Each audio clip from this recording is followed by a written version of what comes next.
in this next matchup against the Broncos, he's going to be matched up probably against Demaryius Thomas. Woo. And that is a way better matchup for a guy like Rashard than a guy like Tyreek Hill. So I think this could possibly be a get-right game for Rashard, going up against a guy that he matches up better against. And, they're going to be going against each other all week in practice, too. I expect a different Rashard Robinson this game and going forward. I think that he's a young player and he's learning his lessons, and he can only get better. Are you listening? Niners!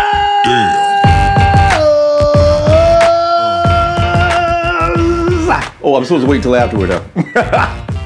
Ronbo Sports here, representing the Niner Empire organization worldwide. Invite you to do the same, especially on this upcoming season. It's going to be so hot. Just go to ninerempire.com for more details and information on how you can become closer. Fam, let me first say thanks for allowing me into your space. It's official. Reuben Foster is the starting weak side linebacker, the Will. And actually last week when they made the last depth chart, he was, but it was penciled in. And I think that was the reason is they don't want his head to get too big. Even Kyle Shanahan, it was made official. And I say that because Kyle Shanahan now chimes in and he says it's official. But Kyle sticks a little dig in there with it. He says he's the #1 weak side linebacker for now. Well, the man is, Reuben Foster's unbelievable, okay? See, I understand why they're wondering, this dude is moving awfully fast. Here's a guy that misses all the preseason activities. He can't participate in anything. I mean, he should barely know the scheme. He's watching from the sidelines, taking notes. He's doing the psychological reps, as they call them, or whatever. And how come, as soon as they cut him loose, as soon as they say you are free to play, Reuben, you go get him, Reuben comes out and dominates? What in the world? How come? He's a freak. A freak, but he's our freak, so we call him that. Reuben comes out, he dominates. He's picking off passes. He's doing things that he's not supposed to be doing. I gotta tell you, did Luke Kuechly start off like this?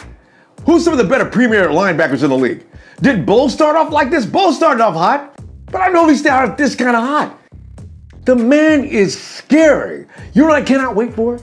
Wait until in a few weeks from now when they start taking stats. Wouldn't it be funny? And this is not too lofty of an expectation. What if in a few weeks, should I say months, as the season tilts toward the end, Reuben Foster has compiled enough statistics to be given the nod to the Pro Bowl? Oh, in his first year! Do not be surprised. And I know what you're waiting for. And I've been trying to hold off on it too. Since a few days ago, actually since the Kansas City game, I've been knowing that I had to publicly apologize for some of the brazen statements I made last week. Oh, I was so far out of line. So with that said, yes, it will not take Sullivan Thomas any length of time to move Tank Carradine off of the big end. See, I'm a man. I'll stand up to it when I say something wrong. I got a few other things I need to apologize to. Forget about it. I'm talking right now about Sullivan Thomas. He was all over the field. We're talking about the guy who got the game ball. He had the biggest impact on the game. 88.2 was his impact and rating from PFF. He made the top 3 on the team. And I'm talking about, yeah, it's going to take him a little while. I warned you about Tank Carradine. Let me slap me, okay? How many should I give me? 1 or 2? 1. Because I had my heart in the right place. Oh. Didn't I do that last week too? Anyway, Sullivan Thomas is legit. He is for real. I am delighted. Tank Carradine actually pissed me off. The touchdown that Kansas City scored, right? It was unnecessary. Tank's something dancing around with that offensive lineman. Stop clowning around with him, Tank. All you got to do is dislodge, step to your right, and that running back runs right into him. He wouldn't even have to tackle. Just shake him and get over. Boom. Play is dead. No. And Solomon's playing so hard, this dude is coming from across the field to come and help guys to make a tackle. That wasn't even any of his business. And he's coming across the field to make the play. Oh, God, yes! We got two, y'all. We got two. In the first round, we got two absolute fiends. You know what's really funny, though? The depth chart came out, right? Tank is still number one. I don't know what these charts mean, but that was strange. I guess because they compiled it after the game. So I'm still a little confused about that. But you know what? It's like he has to take his time. They'll move him eventually. He's going to get his playing time. Tank's going to move. Everybody's going to say, yay! So, no big deal. Another thing, too. Kyle Shanahan. He doesn't take preseason games that seriously. From what I understand from Kyle, he evaluates players more on what they do in practice. So you know what that means. If you're in the bubble and you're a 49er, this coming up next week against the Denver Broncos is going to be a little tough on a lot of guys. Shanahan's going to be watching very closely. This is going to be a few days. It's very pivotal for guys who really want to be 49ers. You know what I'm saying? Ronbo! MC! Ask me where I've been. Where you been, dog? What? Cat, Ronbo. I'm a cat. Vegas, man. Yeah? I hit every house I could find on that 4.5 49ers win prediction. Good. Take the over all day. About to get paid. Oh, yeah. You better get some of that. MC, I quit gambling, man. And I'm gone. Yeah, you know what? Because, just like last week I was talking about how Sullivan Thomas was going to have a hard time getting tanked. See, this is not something new for me. I've been doing this for actually half my life. So I finally figured out I need to quit gambling. If I want a player to do good, say something bad about him. If I want a player to fail, hey, this could be a strategy, fam. I need to start saying good things about Russell Wilson. Talk about how he's going to be the MVP. I can't even bring myself to do that. The day is coming. We are soon going to be saying it again. Who's got it better than us? Yo! Let me go and check out and see what in the 49ers is going on with you, fam. Niner fam, football, and I tell you, I'm getting ready to ask, I got JD here, Hawk Hater TV, as you know, and we've seen, JD is just explaining to me, JD was actually a member of the TTC, that was before I came along, right? So I didn't know, all I know is the first time I turned on and started getting involved in all this, I was watching this guy, and he was going over, the draft was going on, and JD was reacting to everything. I thought that was hilarious. And I agreed with everything he agreed with, and I wasn't feeling so good about things he wasn't feeling good about. This guy's cool. So yeah, bringing him on today to see what his opinions on some other things. JD, what's up, man? What is going down, Ronbo, man? It is a pleasure. Thank you for having me on. And, I got one question for you, Ronbo. I just got to know. Yeah. Is this the Ronbo? Is this the Ronbo from Ronbo Sports, the man who's bringing the Niner faithful together all across YouTube? I'm just, you're lucky, JD, as I'm dark complexion, you can't see me turning red. Wait, you can't see me turning red. I'm always red and gold. JD, thanks, man. That's flattering, man. I'm telling you right now, you and I, we're gonna get along really well. I can see right now we're gonna be doing this all the time.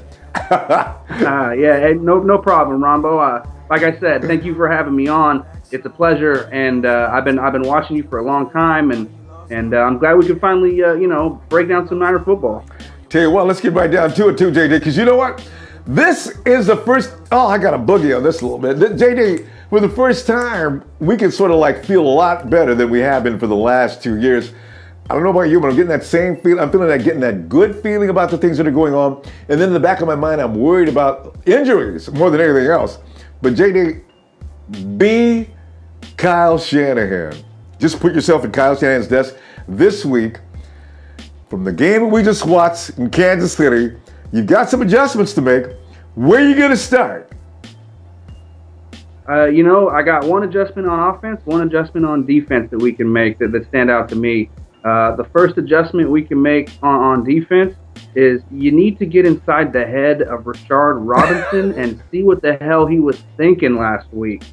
He's a press man, physical corner, and he's out here trying to run with the likes of Tyreek Hill. You got to do what got you here, Rashard. You got to get out there. You got to get physical. You got to jam them. You're not gonna run with a guy like that. Let's be real. Do what got you here. Do what is making you possibly our top corner heading into this season, and stick with that. Don't come out here and try to do things that you can't necessarily do or you're not necessarily good at. So if I was Kyle Shanahan, I would get inside Rashard Robinson's head and get back to basics with Rashard. Now, offensively, if I was Kyle Shanahan, you got to get Carlos Hyde involved in this next game. You saw what you have out of Breida and Joe Williams last game. You know that we're deep at running back, but you got to see what you have out of your top guy.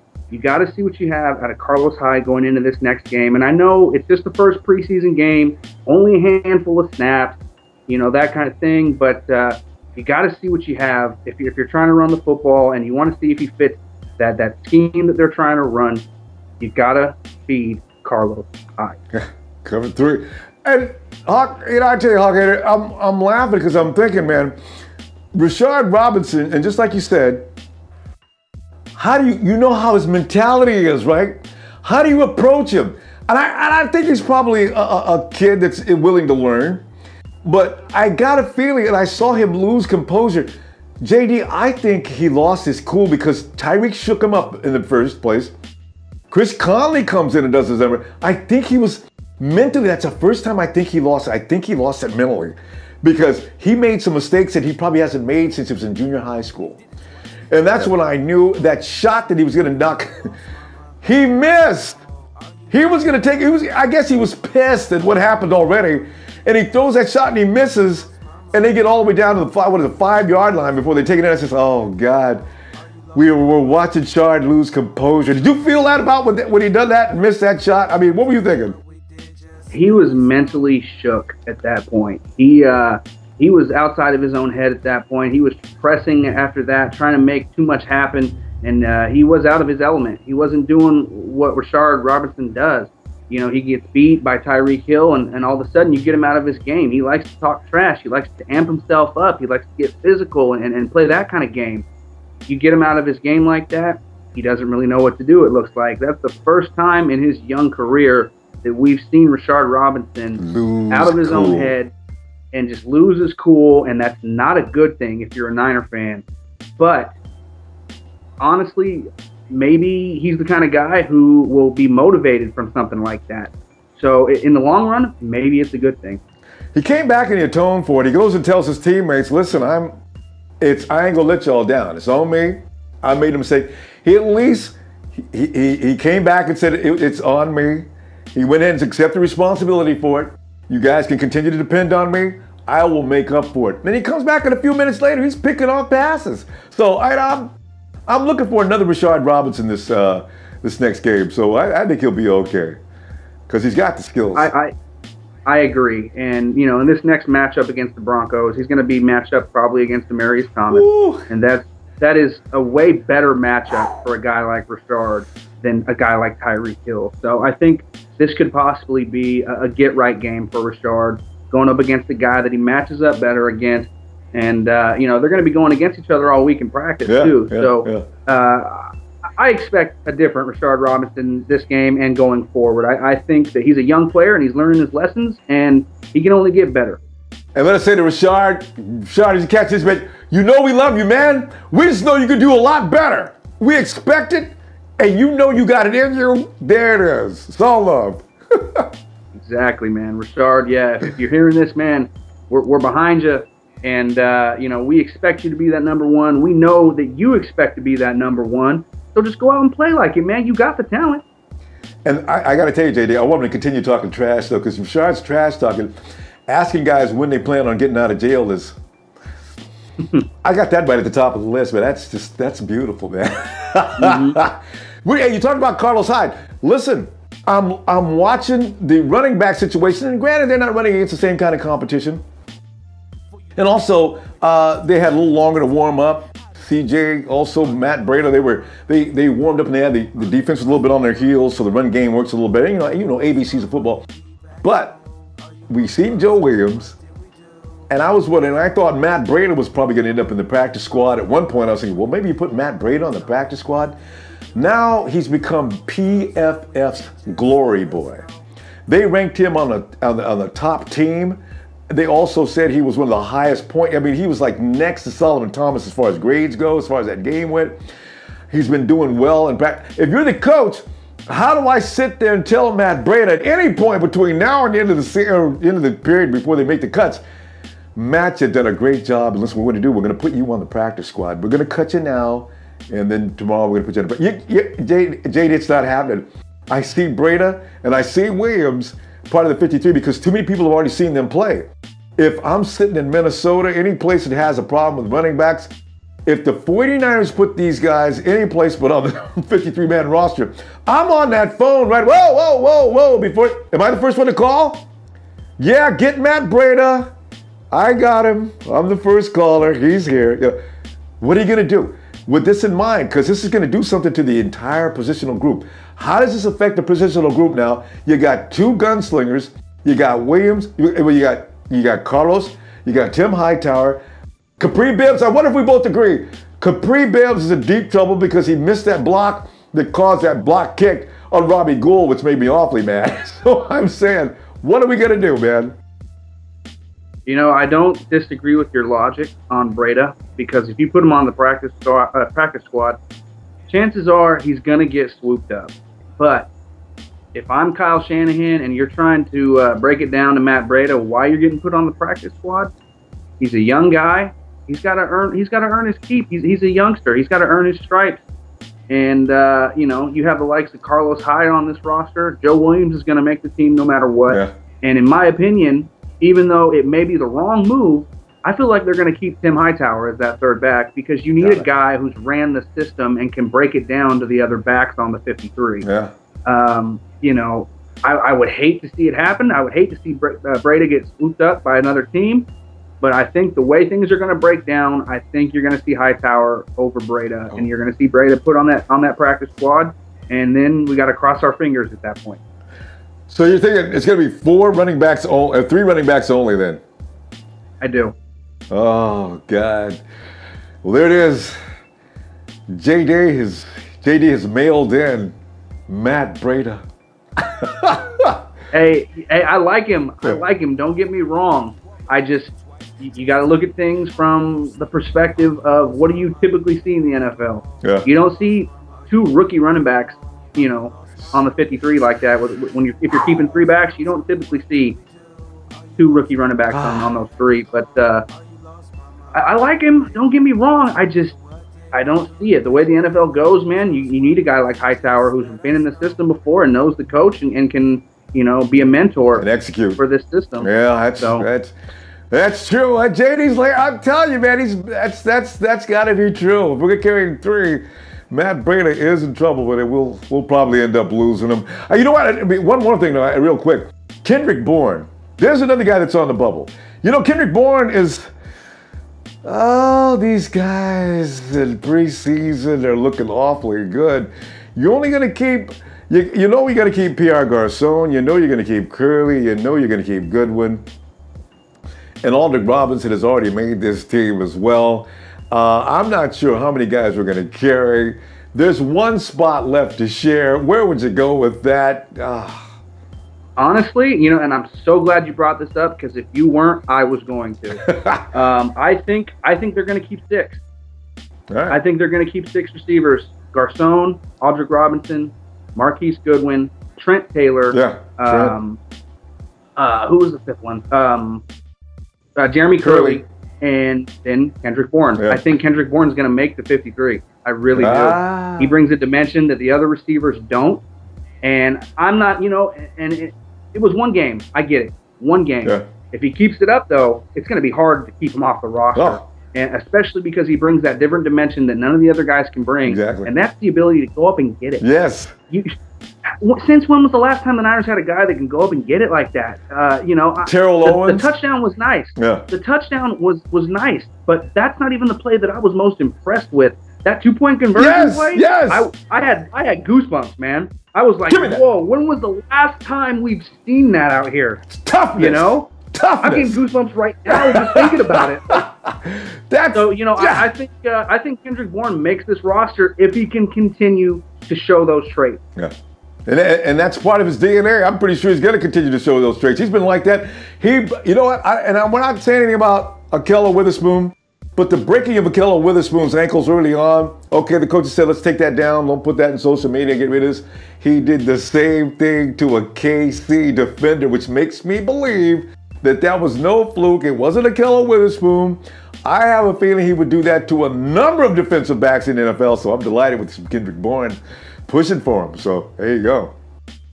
Yeah, I'm really glad you brought that up because I was thinking about that in the back of my mind. Like, he's the other guy that really stood out to me in that game, and I'm really excited to see him going forward. I mean, I've been clamoring for a receiver like that, like you said, since T.O., and I'm excited to see him. And usually, he's an undrafted, rookie receiver. You think, whatever, he's going to do a little bit in the preseason, but we're not going to keep him, Yeah. But it's always a scary thing. If he keeps doing it, man, keep him. Got to keep him. Keep 6 receivers, make him that 6th guy, and develop him. Please, Kyle. Oh, God, cut day is going to be the scariest day of the year for us, Hawk Hater, man. I'm telling you, because 37 guys have got to say goodbye. And 37 guys, there's going to be some guys who are going to say, no, God, no. We're going to do some God knows, man. So, we'll see. For sure. Yep. JD, good stuff, man. All we got to worry about now is injuries. Who can stay healthy, and we're going to be all right, man. Yeah, 100%. 100%. I can't wait for this next game. I can't wait honestly, I can't wait for the preseason to be over. We can move on to week 1 and play some real football. But since all we have right now is the preseason, hey, it's what I have to look forward to. So got a great game coming up this week, too. Like you said, Denver, that's going to be hot stuff. And in Santa Clara. All right, hey, JD, it's time to give me a holler out, man. I'm going to put you on a 50-yard line. We're getting ready to score a touchdown. We just did. There's a shot to Kendrick Born, just like we mentioned. 3, 2, 1.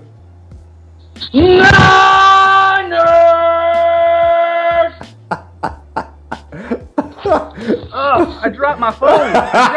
On that one. I enjoyed that. Thank you, JD, Hawk Hater TV. We'll talk to you. I see you online. We've been talking all the time anyway.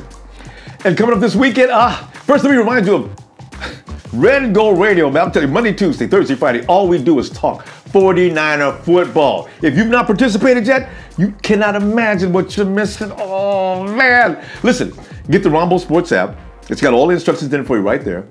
And you can participate, and it's a call-in show. Yeah, no, I'm going to just tell y'all, but you ain't going to be just listening to me talk about football. You're the one, and lots of other people from coast to coast talking 49er football. I just answer the phone. The conversations get crazy. We've been having such a good time. People got nicknames for each other. It just gets stupid. 49er football. Good time to do it. Saturday and Sunday this week's going to be special as well. Get the app. That's all the instructions for you right there. We'll alert you with that app as well. Saturday, we got the game against the Broncos, right? I'm going to be in your face, at your place, watching the game, commenting, having a good time. Right after the game, we'll talk about it. Listen, I think it's going to be late at night. In fact, I know it's going to be really late at night on the East Coast. So we'll do Sunday. Come on back Sunday. And 7 p.m. PDT, we'll also talk about the game. So if you can't stand it, you just pass out. Don't worry, we'll come back and let you talk the next day about the 49ers march to glory. I'm serious, man. I planned. The team looks tough, tight, and ready to roll. And like Jeremy Curley says, 10-6, baby. 10-6. Oh, I love when he says that. Please hit like, fam. Please hit like, fam. Always, because it's that kind of thing where you embed something in somebody's mind. Hit like, fam. Please subscribe and share. I can't wait to see you on Saturday. 7, 6, 5, 4, 3, 2, 1. Sacred stone.